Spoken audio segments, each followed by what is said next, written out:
In a quiet lab somewhere on Earth, scientists are doing what once seemed impossible, engineering life itself.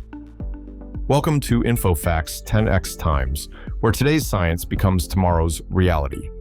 This is the story of synthetic biology, where biology meets coding, and gene editing, the art of rewriting life's language.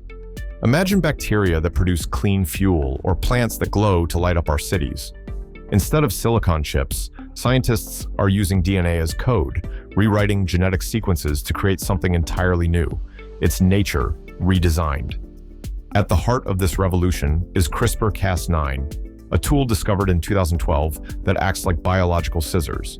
It cuts DNA precisely, allowing us to replace faulty genes with healthy ones.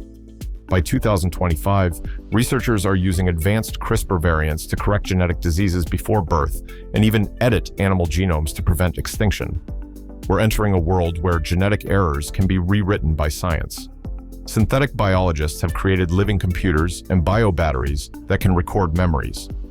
In 2025, a milestone was reached when scientists engineered yeast to produce lab-grown insulin, faster and cruelty-free. Another project developed synthetic coral to restore dying reefs, reversing decades of ocean damage. These are no longer theories, they're prototypes shaping the next industrial revolution, the bio-revolution. But with great power comes deep ethical questions.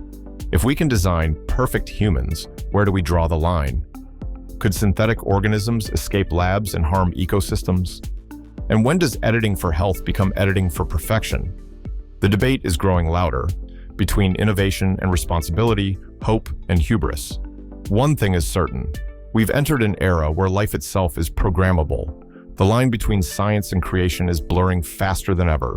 This is synthetic biology, humanity's most daring experiment yet.